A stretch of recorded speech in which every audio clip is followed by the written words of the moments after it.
오늘 말씀의 제목은 누구야 누구.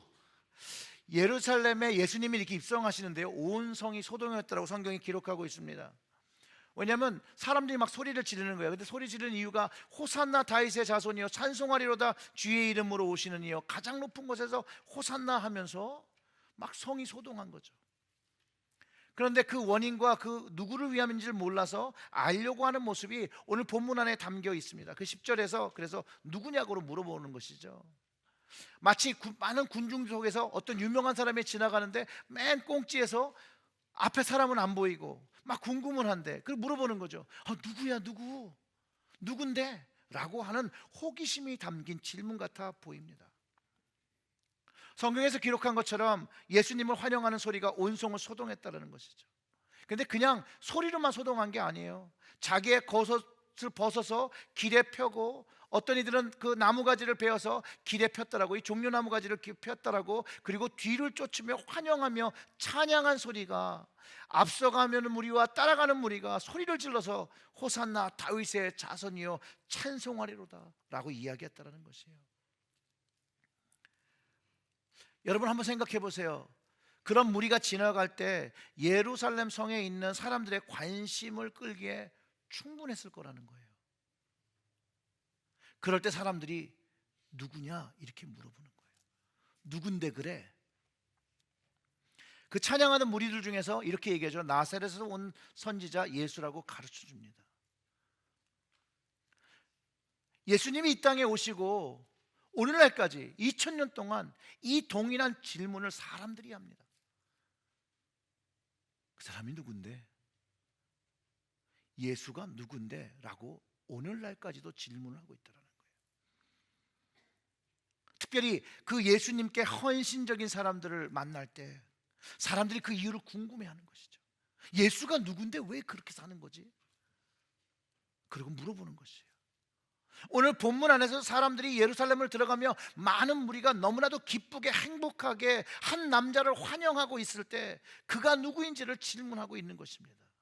왜냐하면 그 무리의 얼굴이 그 남자를 환영하며 거기에 가득한 기쁨과 행복을 발견했기 때문에 궁금했던 것이죠. 오늘 말씀을 통해서 하나님에게 이는 누구냐라는 질문을 한번 생각해 보며 종료주의를 보내는 우리에게 예수님은 도대체 또 누구인지를 다시 한번 생각해 보는 그런 시간을 갖기를 소원합니다. 예수님은요 하나님의 아들이십니다. 하나님께 이는 누구뇨? 하나님께 예수님이 누구인가요? 예수님은 하나님의 아들이십니다. 하나님의 뜻에 순종하기 위해서 인류를 위해서 이 땅에 오시고 복종하여 그 생명을 들이신 그분. 빌립보서 2장 6절부터 11절까지 이 예수님을 잘 설명하고 있습니다. 이렇게 설명하죠. 그는 근본 하나님의 본체시나 하나님과 동등됨을 취할 것으로 여기지 아니하시고 오히려 자기를 비워 종의 형체를 가자 사람들과 같이 되셨고 사람의 모양으로 나타나사 자기를 낮추고 죽기까지 복종하셨으니 곧 십자가에서 죽으심이라. 이러므로 하나님이 그를 지극히 높여 모든 이름 위에 뛰어난 이름을 주사 하늘에 있는 자들과 땅에 있는 자들과 땅 아래에 있는 자들로 모든 무릎을 예수의 이름에 꿇게 하시고 그리고 모든 입으로 예수 그리스도를 주라 시인하여 하나님 아버지께 영광을 돌리게 하셨느니라고 기록하고 있다는 것이에요. 예수님이요 예루살렘으로 들어오시는 그 일이 여러분 쉬운 일이 아니었음을 기억해야 합니다. 다른 때라면 모르겠지만 특별히 이때 하나님의 시간이 차서 이제 십자가를 져야 되기 위해서 들어오시는 이 예루살렘은 쉬운 일이 아니었다는 거예요. 왜냐하면 예수님은 그 안으로 들어가며 자신을 죽이려는 사람들이 있었다는 것을 알았다는 거예요. 예수님이 제자들에게도 예루살렘에서 죽게 될 것을 예언하셨죠. 그 다음에 또 부활하실 것을 말씀하셨어요. 예수님이 부활하실 것 때문에 그 십자가를 지는 것을 쉽게 생각하지 않으셨습니다. 그렇게 쉽게 생각하셨기 때문에 예루살렘으로 들어오신 거 아닙니다. 힘들고 어렵고 자신의 생명을 주어야 되지만 하나님의 뜻을 이루기 위해서 순종하기 위해서 예루살렘으로 기꺼이 오셨다는 것이죠. 우리는 이것을 겟세마네 기도를 통해서 기억해 볼 수 있습니다. 예수님은요, 자신이 생각하는 것보다 하나님 아버지의 뜻대로 되기를 원하셨다는 것을 우리는 기억해 볼 수 있습니다. 마태복음 26장 38절과 39절에 그렇게 얘기하죠. 제자들에게 이렇게 얘기합니다. 이에 말씀하시되 내 마음이 매우 고민되어 죽게 되었으니 너희가 여기에 머물러 나와 함께 깨어 있으라 하시고, 조금 나아가 얼굴을 땅에 대시고 엎드려 기도하여 이르시되 내 아버지여, 만일 할 만하시거든 이 잔을 내게서 지나가게 하옵소서. 그러나 내 원대로 마옵시고 아버지의 원대로 하옵소서. 예수님의 마음이 잘 나타났죠. 예수님이 십자가를 지는 것은 어려운 것이라는 것을 알기 때문에 성경은 심히 고민하여 죽게 되었다라고 기록하고 있습니다.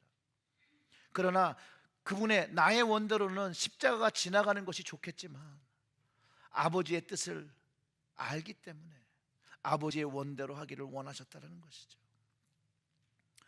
하나님 아버지에 대한 깊은 신뢰와 순종이 예수님이 예루살렘으로 죽기 위해서 나오셨다는 거예요. 예수님은 하나님을 제일 사랑했기 때문에 그랬습니다.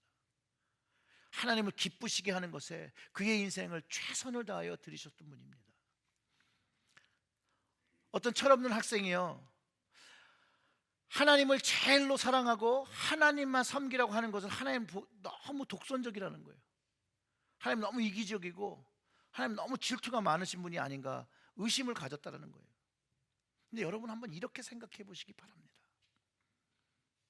한 남편이, 한 아내가 자기 남편과 자기 아내만을 사랑해야지 폭넓게 사랑한다라고 생각해서 적당히 다른 아내나 다른 남자를 사랑하고 정을 나눈다면 그 남편과 아내로부터 분노를 살 뿐만 아니라 그 가정이 깨어지고 그 자신에게도 불행한 일이 초래되는 것 아니겠습니까?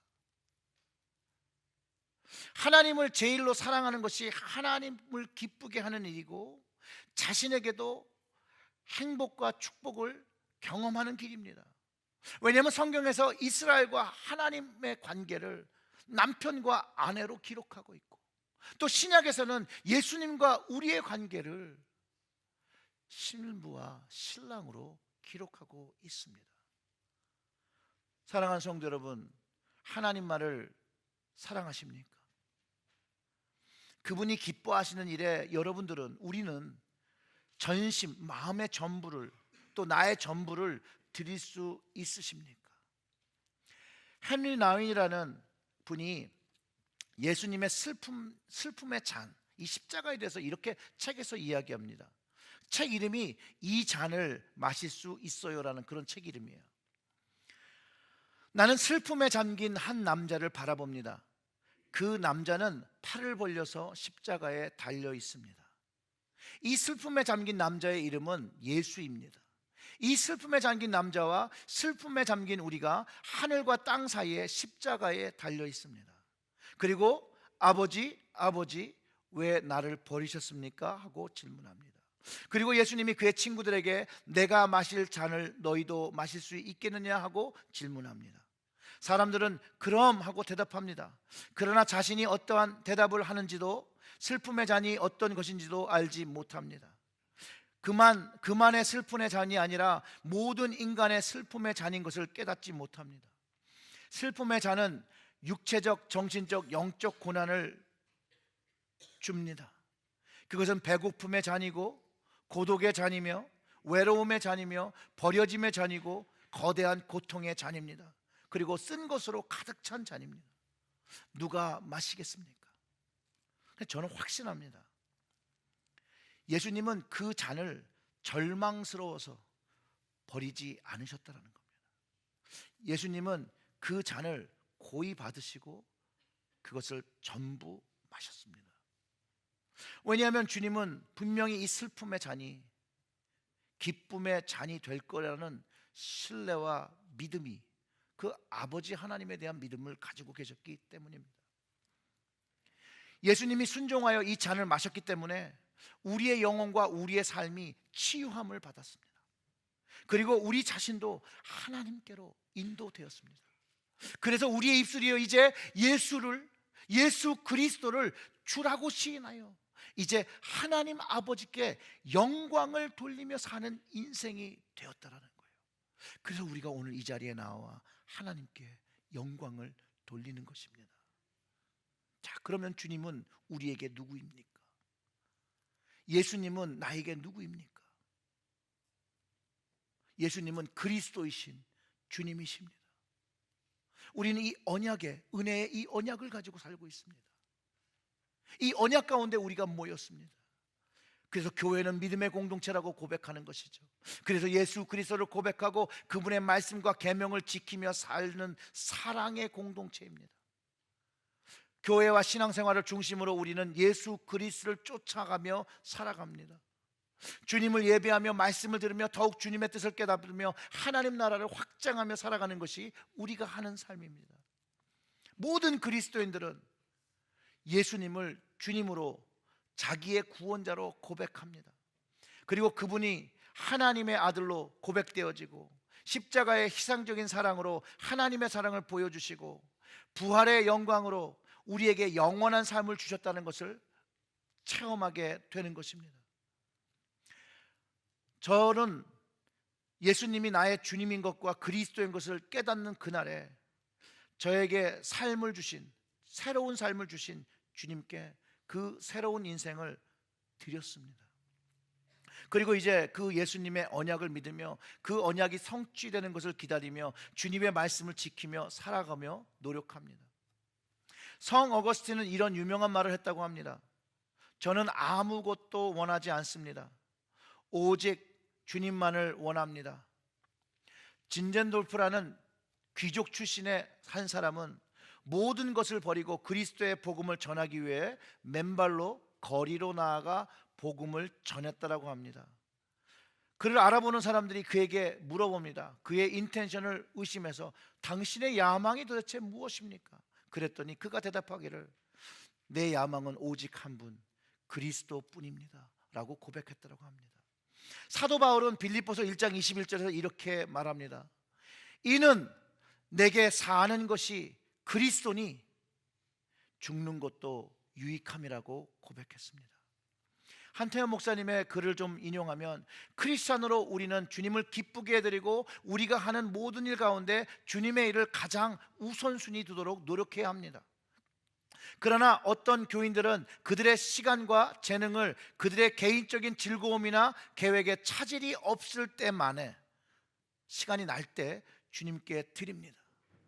하나님을 첫 번째 버금가는 중요한 자리를 두려고 하는 마음은 있으나 그들의 삶에서 주님과 주님에 대한 봉사가 가장 중요한 자리에 두기를 주저합니다. 예수님의 신실한 제자가 되기 위해 모든 일에서 하나님을 으뜸되는 자리에 놓아야 하며 그분께서 우리의 모든 필요를 보살펴 주신다는 것을 전적으로 믿고 의지해야 합니다. 그리스도를 모든 것 중에서 우선해서 모시는 사람에게 하나님께서는 그에게 가장 큰 축복을 허락하십니다. 사랑하는 성도 여러분, 여러분들은 주님을 여러분들의 삶의 첫 번째로 모시고 계십니까? 사실 오늘 본문에 있는 무리와 주님은 그 주종의 관계가 없습니다.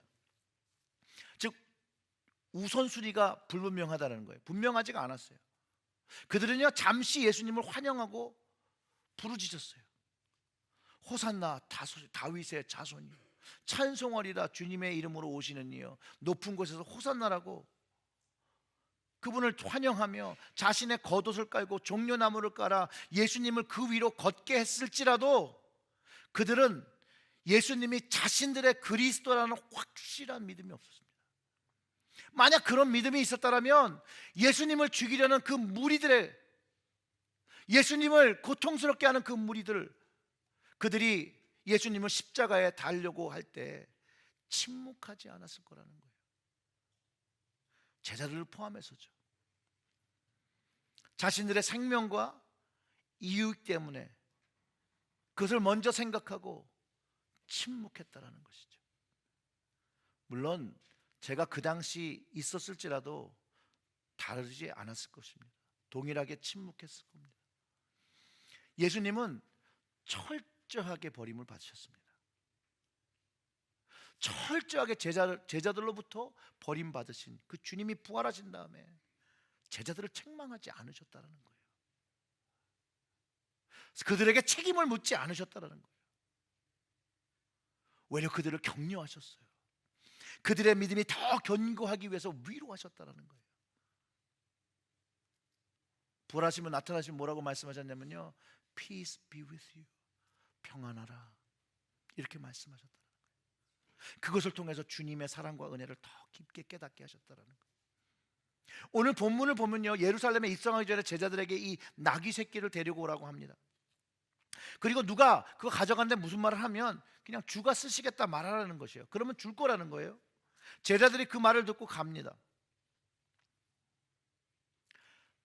그리고 그런 일이 그대로 일어났습니다. 성경은 이 나귀 주인이 누구인지는 잘 설명하지 않습니다. 그저 주님이 원하신다고 하니 자기의 소유를 주님의 소유인 것처럼 제자들로 하여금 가져가겠다라는 것이에요. 그런데 그의 행동을 통해서 이 나귀 주인이 자신의 소유의 진짜 주인이 누구인지를 아는 사람인 것을 성경은 가르쳐주고 있습니다. 하나님의 뜻을 분별한 사람, 하나님 그 뜻에 순종하는 사람의 모습으로 그려지고 있다는 것이에요. 주인에게 순종한 사람, 주인을 절대적으로 신뢰하기 때문에 왜라고 묻지 않고 순종했습니다. 만약 우리의 삶 속에서 주님이 무엇을 원하신다면 우리는 어떻게 반응을 하겠습니까? 그것도 만약 우리가 정말 귀중하게 여기는 것을 주님께서 요구하신다면 여러분들은 어떻게 하시겠습니까? 나귀 새끼의 주인처럼 할 수 있겠습니까? 우리는 진실로 예수님이 나의 삶의 주인이라고 고백하고 있습니까? 그러면 그 주인께서 오늘 우리에게, 여러분에게 무엇을 하라 요구하십니까? 예수님을 주라고 고백하는 그 마음이 있다면 우리는 주님의 말씀에 순종해야 됨을 고백할 수밖에 없습니다. 그것을 드릴 수 있는 그분은 우리에게 모든 것이 됩니다. 예수님은 나의 모든 것이 되시기 때문에 주님이 원하시는 것, 그것을 기꺼이 드리게 되는 것이죠. 구약 성경 중에서 중요한 말씀을 축약한 것을 신명기 6장 5절의 말씀이라고 할 수 있습니다. 어떤 말씀이냐면 너는 마음을 다하고 성품을 다하여 힘을 다하여 내 하나님 여호와를 사랑하라. 너무나도 잘 아시는 말씀이시겠죠. 이 말씀이 너무나도 중요하기 때문에 이스라엘 백성에게는 이 말씀을 마음에도 새기고 자녀들에게도 부지런히 가르치고 손목에도 메고 미간에도 붙이고 집 문설주와 그 바깥문에도 기록하라고 했습니다. 이것이 쉐마의 축복인데 이스라엘은 들으라는 것이죠. 이것을 행하라는 것이죠. 이것을 순종하라는 것이죠. 예수님에게서 어느 율법사가 찾아와서 제일 큰 계명이 무엇이냐고 물었을 때 예수님도 동일하게 내 마음을 다하고 목숨을 다하고 뜻을 다하여 주 너의 하나님을 사랑하라고 하셨으니 이것이 크고 첫째 되는 계명이라고 가르쳐 주십니다. 또한 다른 성경에 아비와 어미를 나보다 더 사랑하는 자는 내게 합당하지 아니하고 아들이나 딸을 나보다 더 사랑하는 자도 내게 합당하지 아니하다라고 말씀하십니다. 우리의 삶 속에서 또 저를 포함해서 하나님의 말씀을 통해 우리의 할 일, 주님의 요구를 깨닫게 해주시는데 우리는 얼만큼 그것에 순종하고 있습니까? 우리와 동행하시는 성령님을 통해서 주님이 하신 말씀을 기억나게 하시고 지킬 수 있도록 이끌어 주시는데 그 큰 계명이 사랑의 계명이라는 것이에요. 하나님을 온 몸과 마음과 정성을 다하여 사랑하고 내 이웃을 내 몸과 같이 사랑하는 그 말씀, 서로가 사랑하면 사람들이 너희가 내 제자인 줄 알 것이라고 가르쳐 주신 이 사랑의 언약을 요구하고 계시다는 거예요. 우리 모두에게, 저에게, 여러분에게 요구하고 계시다는 거예요. 왜냐하면 하나님 그 자체가 사랑이시라고 성경을 통하여 가르쳐 주시고 계십니다. 요한일서 4장 20절과 21절은 이렇게 이야기합니다. 누구든지 하나님을 사랑하노라 하고 그 형제를 미워하면 이는 거짓말한 자니 보는 바 그 형제를 사랑하지 아니하는 자는 보지 못하는 하나님을 사랑할 수 없다라고 이야기합니다. 우리가 이 계명을 주께 받았나니 하나님을 사랑하는 자는 또한 그 형제를 사랑할지니라 이렇게 가르쳐 주시고 계시다는 거예요. 아멘? 그런데 어렵다라는 거예요. 이게 어려워요. 이게 쉽지가 않다라는 거예요. 이것 때문에 우리가 갈등한다라는 것이에요. 하나님이 요구하시는데 이게 하고 싶지 않다라는 거예요. 하기 싫을 때가 더 많아요. 제 성경은요, 인내하래요. 그래서 오래 참으래요. 그리고 그것이 사랑이라고 하시고, 하나님을 보며 주님을 보며 닮으라고 하시고, 하나님이 원하시는, 주님이 원하시는 진실한 사랑을 하는 것 십자가죠.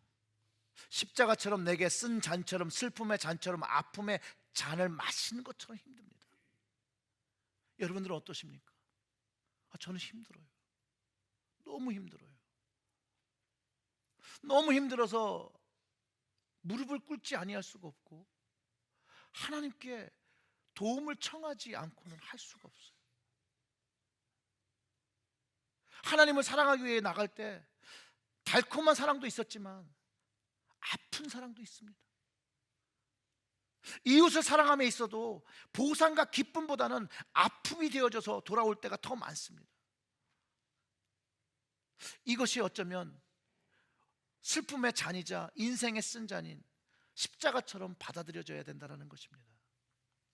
그런데 놀라운 것은 믿음을 깊게 하고 이 슬픔의 잔, 이 쓴 잔이 어느 순간에, 내가 마시고 있는 그 순간에 이것이 구원의 기쁨으로 내 잔이 흘러 넘치는 것을 경험하게 된다는 것이에요. 혹시 여러분, 주님이 이 쓴 잔을 마시라고 하지는 않으십니까? 혹시 주님께서 자신을 부인하고 십자가를 지고 주님 가신 그 십자가의 길로 따라오라고 하지는 않으십니까? 여러분, 우리가 그 주님의 말씀에 순종하고 있습니까? 아무런 질문도 없고 아무런 변명도 없고 네 주님 지금 가요 라고 고백하며 묵묵히 주님을 신뢰하며 쫓아가십니까? 아니면 지금 지고 가는 십자가가 너무 무거워 내려놓고 싶고, 지금 마시는 잔이 너무나도 쓰고 아파서 내려놓고 싶진 않으십니까? 그럴 때 주님을 기억하시기 바랍니다. 나를 위하여 그 쓴 잔을 다 마신 주님, 나를 위하여 그 십자가를 내려놓지 않고 기꺼이 받으신 그 주님, 오늘도 살아계셔서 우리 안에 계시는 그 주님을 바라보시기를 주님의 이름으로 축원합니다. 그 믿음으로 나아갈 때 주님은 우리를 도우시고 그 잔과 그 십자가를 계속 지실 수 있도록 성령으로 도우시고, 그 아픔이 이제 기쁨과 사랑되게 하시는 것을 반드시 경험하게 되실 것입니다. 예수님이요, 예언의 말씀을 성취하시며 죽음을 각오하시며 예루살렘으로 자신의 생명을 주시기 위해서 평화의 왕을 상징하며 나귀를 타며 입성하실 때 여러분, 환호하는 군중을 보시고 어떤 마음이었을지 여러분 한번 생각해 보시기 바랍니다. 그 환호하는 군중이 그 며칠 뒤에 주님을 버리고 주님을 배신하고 주님을 모욕하는 함성으로 바뀔 것을 아시면서 주님은 그들을 용서하시며 입성하셨다라는 거예요. 그리고 그들이 주님을 못 박는데 동참한 사람들의 함성이 될 것을 아시면서 하나님의 뜻과 하나님의 사랑을 가르쳐 주시기 위해서, 몸소 보여주시기 위해서 예루살렘으로 들어오셔서 죽으셨다는 거예요.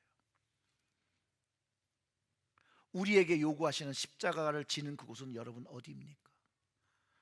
환난이 있겠죠, 핍박이 있겠죠, 어려움이 있겠죠, 멸시가 있는 그곳은 어디입니까? 그곳에서 우리가 그 십자가를 질 때 예수 생명이 태어남을, 예수 생명이 흘러넘침을 기억하시기를 주님의 이름으로 축원합니다. 사랑하는 성도 여러분, 예수님이 하나님을 바라보시고 십자가를 지셨던 것처럼 주님만을 보시고 주님만을 바라보시고 주님을 쫓아가시기를 주님의 이름으로 축원합니다. 근데 그 십자가는 사랑의 십자가이어야 합니다. 꼭 사랑이 담긴 십자가를 지고 가셔야 합니다. 그 안에 주님의 그 십자가의 뜻과 섭리가 우리의 가슴과 우리의 영혼 깊이 깨달아지는 그 놀라운 축복을 여러분의 삶의 자리에서 경험하시기를 주님의 이름으로 축원합니다. 기도하겠습니다. 주님, 늘 죄인의 모습입니다. 늘 부족한 모습입니다. 늘 주님을 배신하고 주님을 우선순위로 두지 아니하고 다른 것들을 사랑하며 살아가는 죄인입니다. 오늘도 이 죄인이 나와 용서 구할 때 용서하여 주시옵고, 다시 한번 그 십자가의 은혜가 우리의 심령에서 경험되게 하시고 깨달아지게 하셔서 새로운 마음이 되어 이제 주님이 용서하신 그 용서를 얻으며 은혜의 언약 속에 살아가는, 사랑의 언약 속에 살아가는 저희들이 되어질 수 있도록 주님, 저희들을 도와주시옵소서. 성령으로 함께하여 주시옵소서. 혼자 할 수 없음을 고백합니다. 주님 주신 그 십자가를 보게 하시고 주님을 바라보며 나아가게 하여 주시옵소서. 우리의 심령이 성령으로 뜨겁게 하시고 감동케 하시고 변화되게 하여 주시옵소서. 예수님의 이름으로 기도드렸습니다. 아멘.